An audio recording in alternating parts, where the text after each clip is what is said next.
हाँ जी, last week जो है वो हमने पढ़ा था इसके लिए यहाँ तक प्रोटीन जो है वो मेटाबॉलिज्म में यूरिया साइकिल तक हम ट्रांसअमाइनेशन पढ़ी। और उसके अलावा जो है वो डी अमाइनेशन जो है उसके बारे में पढ़ा।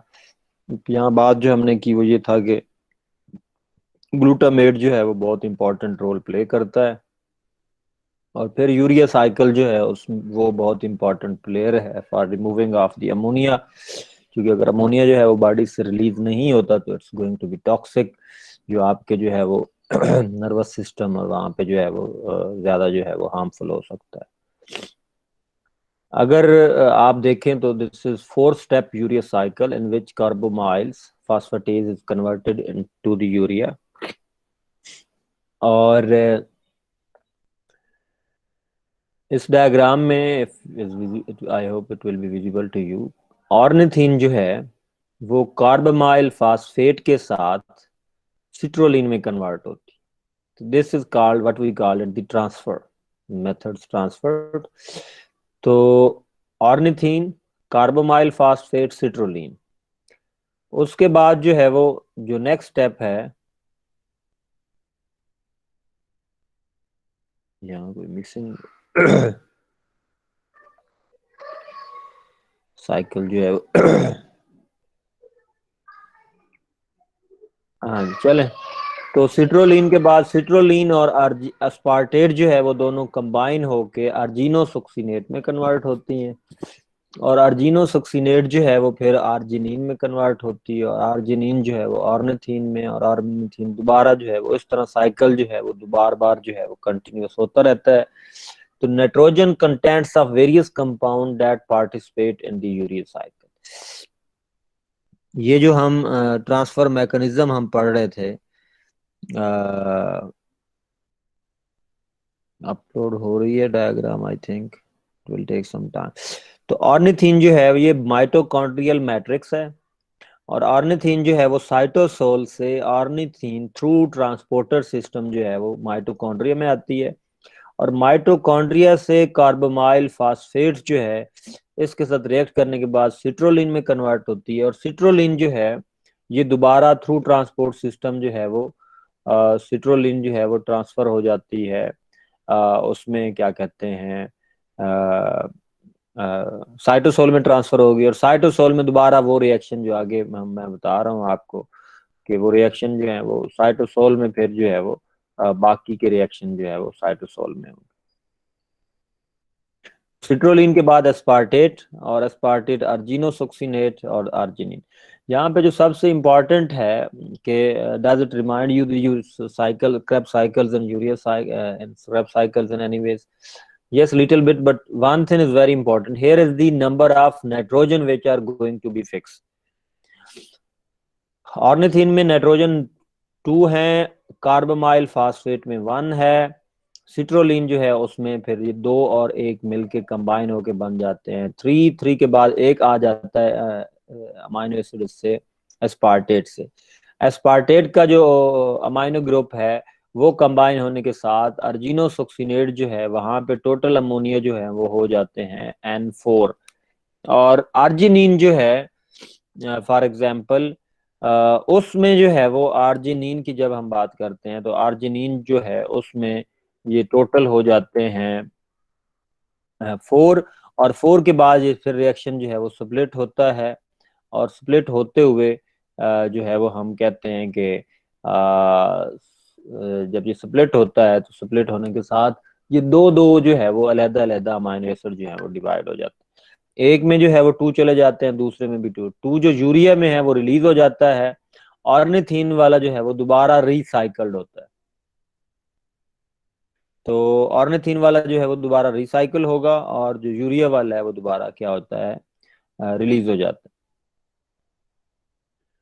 तो इसी में जो है वो अगर हम फॉरवर्ड ऑनवर्ड जो है वो इस रिएक्शन को प्रोसीड करते हैं तो उसमें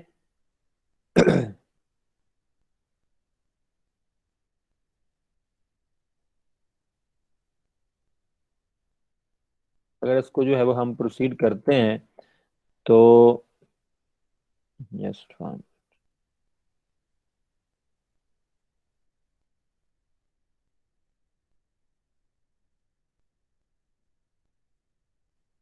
मैं ये देख रहा हूँ यूरिया साइकिल की डायग्राम मिसिंग क्यों है।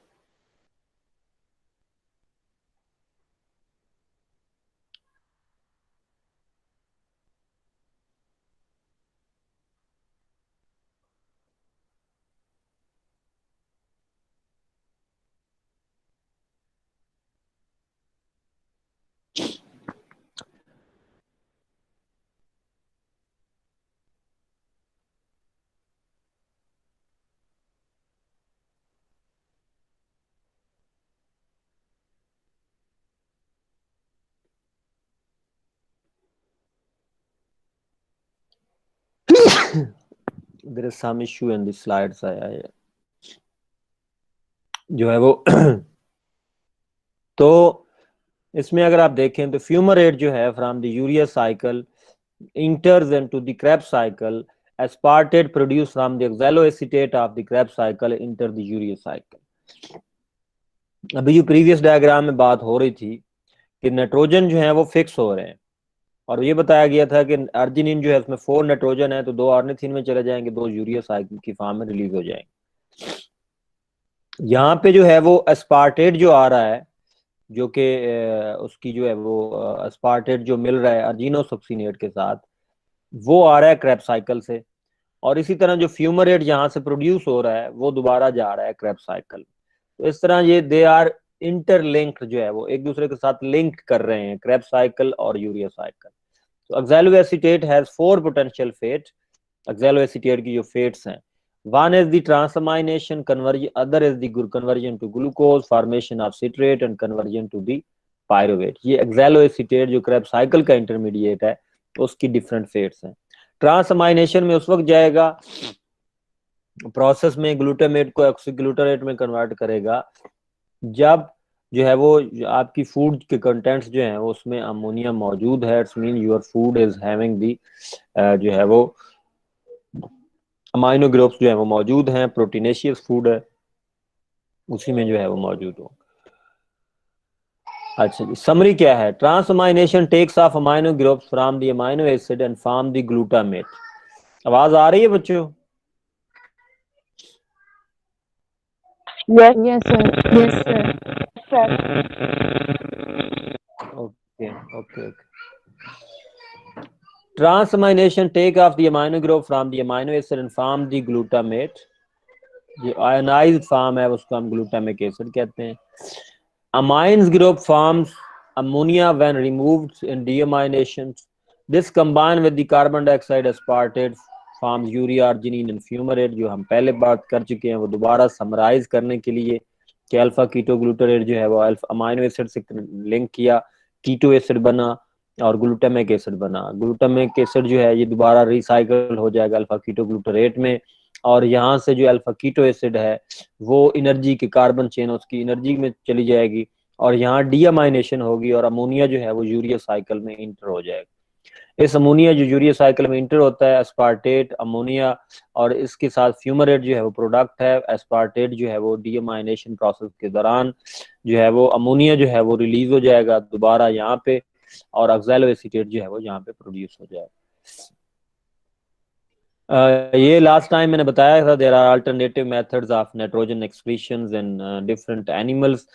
एक्वाटिक स्पीशीज में आप बताया था कि अमोनिया है, टेरेस्ट्रियल क्रीटर्स जो हैं उसमें यूरिया है, स्पाइडर्स जो हैं दे एक्सक्रीट द गुआनिन्स और reptiles and birds excrete uric acid जो कि वेरी इंसॉल्युबल प्यूरिन्स कंपाउंड्स है, forms suprasaturated solutions. Concentrated urine suprasaturated with uric acid goes from cloaca into the hindgut. Uric acid crystallized in water is reabsorbed and human uric acid deposit crystals and cause the goats. उसमें फिर जो है वो जो next process है, जैसे start में बात हुई थी कि जब प्रोटीन के मेटाबॉलिज्म की बात होती है तो it's 2 step process. One is the amino acids जो है removal and other is the processing of the carbon skeleton. Amino acid removal में जो है वो हमने पढ़ा कि there are two process, one is the oxidative deamination transamination, another is the deamination process. Is it clear? Slow है, कोई fast तो नहीं हो रहा? No sir. हाँ जी। तो सर इससे सेकंड लास्ट जो स्लाइड है वो डिस्प्ले कर दें एक बार फिर से, ये वाली इससे पिछली। Yes sir. तो ये समरी है ना, जो हमने स्टार्ट किया कि पहला ट्रांसअमाइनेशन होती है कि alpha keto glutarate amino acid का अमोनिया जो है उसको ले लेते हैं और ग्लूटामिक एसिड में कन्वर्ट हो जाते हैं, और वो जो उस अमाइनो एसिड था वो अपनी कार्बन चेन अलहदा उसकी हो जाती है। ये अल्फा कीटो एसिड की जो कार्बन चेन है, ये आगे आज हम पढ़ रहे हैं कि उसके जो कार्बन चेन है, स्केलेटन है, उसके साथ क्या होता है। जो उसका अमोनिया था वो तो gluta gluta alpha keto glutarate ने ले लिया और उसने ग्लूटामिक एसिड में कन्वर्ट कर दिया। अब यहाँ पे हुई डीअमाइनेशन तो अमोनिया आ गया, और अमोनिया के साथ एक साइड से एस्पार्टेट भी हमने बात की है, कार्बन डाइऑक्साइड भी यूज हुई। तो सीओ, ये जो यूरिया में सीओ रिलीज हो रही है, ये असल में ये CO2 की कार्बन है जो कि यूरिया में रिलीज हो रही है। यूरिया में CO जो मौजूद है ना, कार्बन और oxygen, they are basically from carbon dioxide. तो एक एक तरीके से आप कह सकते हैं कि यूरिया के थ्रू आपने CO2 को भी जो है वो रिमूव किया है किसी हद तक। ठीक है। Okay sir. जो अमाइनो एसिड की बैकबोन थी वो उसी तरह ही रहेगी। और आज जो हम बात अभी मैं कर रहा हूँ वो यही कर रहा हूँ कि processing of amino acid carbon skeleton, कि कार्बन स्केलेटन जो अमाइनो एसिड की है, जो आफ्टर डीअमाइनेशन प्रोसेस बच जाती हैं, जिनको हम कीटो एसिड्स कहते हैं। और वो कीटो एसिड्स जो हैं, फॉर एग्जांपल ऑक्सैलोइक एसिड है, ऑक्सैलोएसीटेट है, या सिट्रिक वो क्या ये है सुक्सिनेट है, या फ्यूमरेट है, या they are all keto acids है। तो degradation of these carbon skeleton में टेक सेवरल डिफरेंट पाथवेज, इसलिए क्योंकि हर एक की कार्बन स्केलेटन डिफरेंट है, हर अमाइनो एसिड की कार्बन स्केलेटन डिफरेंट है। तो amino acid skeleton that degrade to forms Krebs cycle intermediate can then be used to make the glucose via glucogenesis, and this is called the glucogenic amino acids। ऐसे amino acid जिनके amino acid जो हैं वो glucose की synthesis में use हो जाएं, उनको हम कहते हैं ग्लूकोजेनिक अमाइनो एसिड। और ऐसे अमाइनो एसिड जिनके कार्बन स्केलेटन जो है वो degraded to form aceto acetyl CoA और असीटो एसिटाइल कोए, उनको हम कहते हैं ketogenic amino acids, because they are going to form the fatty acids and ketone bodies. क्योंकि एसिटाइल कोए बनेगा तो एसिटाइल कोए के बाद जो है वो रिएक्शन फिर फैटी एसिड की सिंथेसिस में भी जा सकता है।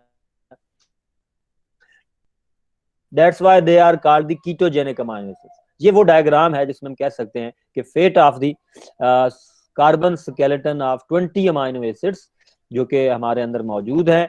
2 are ketogenics, leucine and lysine, बल्कि 9 जो हैं they are glucogenic, and 9 are both, 9 दोनों हैं, कीटोजेनिक प्रॉपर्टीज भी रखते हैं, ग्लूकोजेनिक भी रखते हैं, because they form the pyruvate और हैव 2 डिफरेंट डिग्रेडेशन प्रोडक्ट्स। यहाँ पे अगर आप देखें इसको, फेट ऑफ कार्बन स्केलेटन को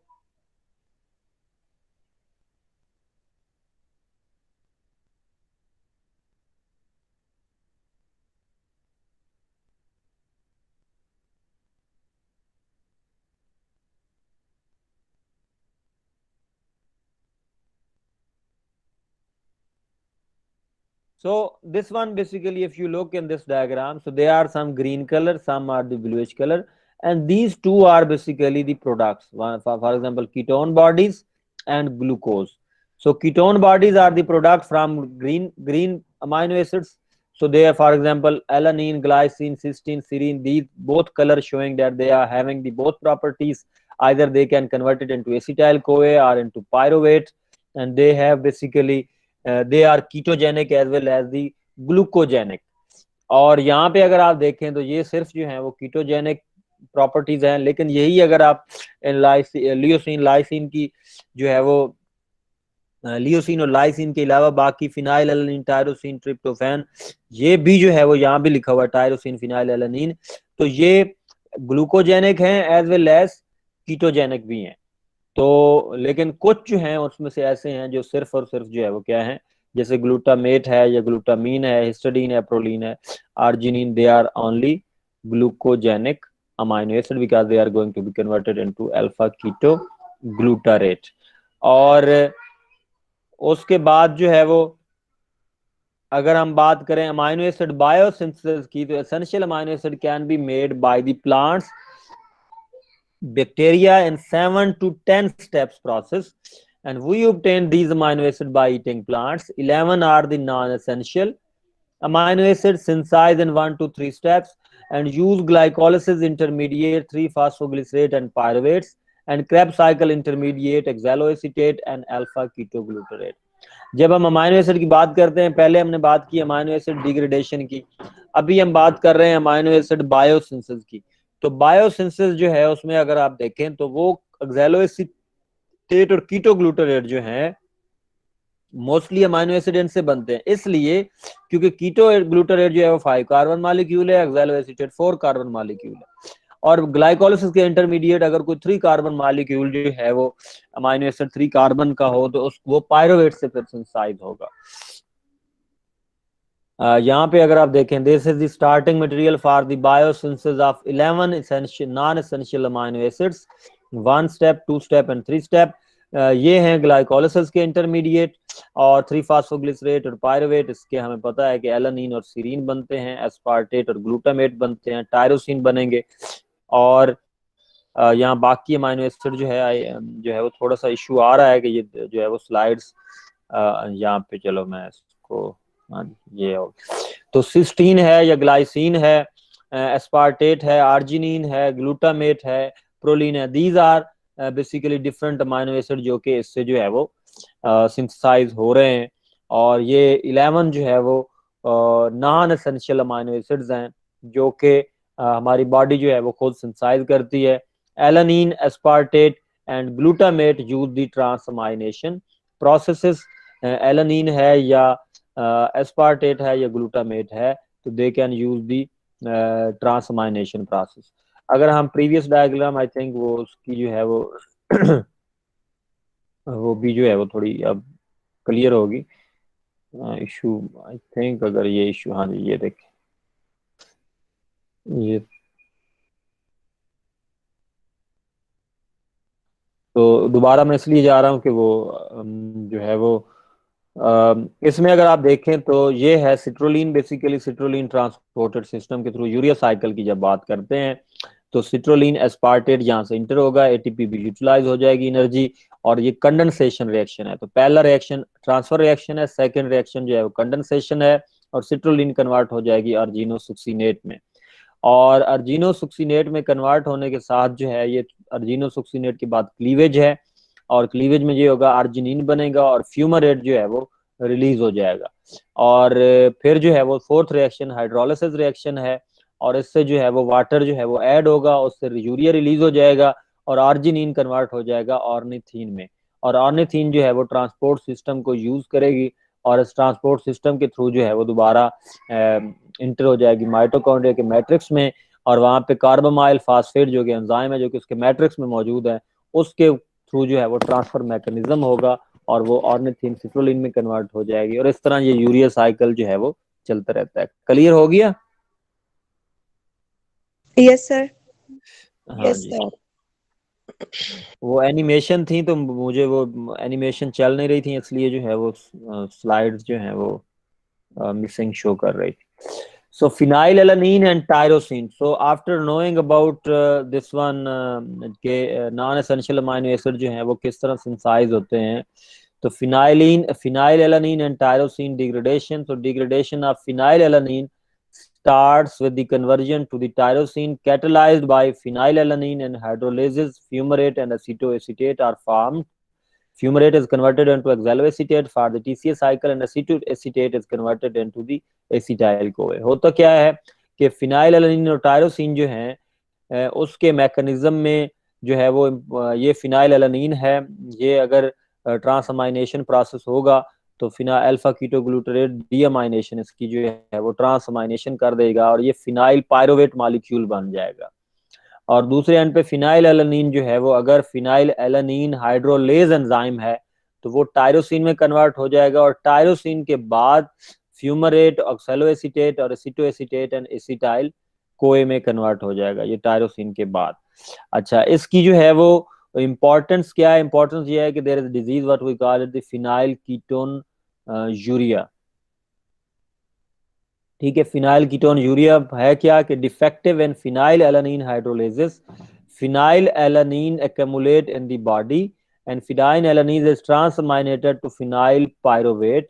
Accumulation of phenyl pyruvate lead to severe mental retardation in infants, and person suffering from phenylketonuria should not consume food containing high level of phenylalanine such as aspartame. अगर आप यहाँ पर देखें तो होता क्या है कि नॉर्मल मैकेनिज्म जो है फिनाइल एलानीन जो है वो, उसका फिनाइल एलानीन हाइड्रोलेज एंजाइम है, और एक्सक्यूज मी सर। ये एंजाइम, जी जी, सर नेक्स्ट लेक्चर का टाइम हो गया है। 2 मिनट तो अभी मेरे भी रहते हैं, किसने कहा है नेक्स्ट लेक्चर का टाइम हो? सर 11:20 पे होता है। हाँ जी, तो नेक्स्ट लेक्चर अभी मेरे 2 मिनट रहते हैं।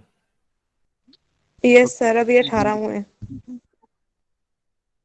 हाँ जी, तो फिनाइल कीटो यूरिया जो है वो फिनाइल एलानीन हाइड्रोलेसिस, जो फिनाइल एलानीन है इसके बाद हाइड्रोलेसिस टायरोसिन होगा और आगे फ्यूमरेट और एसीटोएसीटेट। तो ये अगर एंजाइम जो है वो यहाँ पे मिसिंग है, तो मिसिंग एंजाइम जो है वो उसके साथ इधर जो है वो ट्रांसअमाइनेशन प्रोसेस फिर होगा, और ये फिनाइल पायरोवेट जो है ये कमुलेट होगा बॉडी में, जिससे हम ये डिजीज कह रहे हैं कि फिनाइल कीटोन जो है वो यूरिया जो है वो डिजीज है। सो कोई क्वेश्चन है तो आप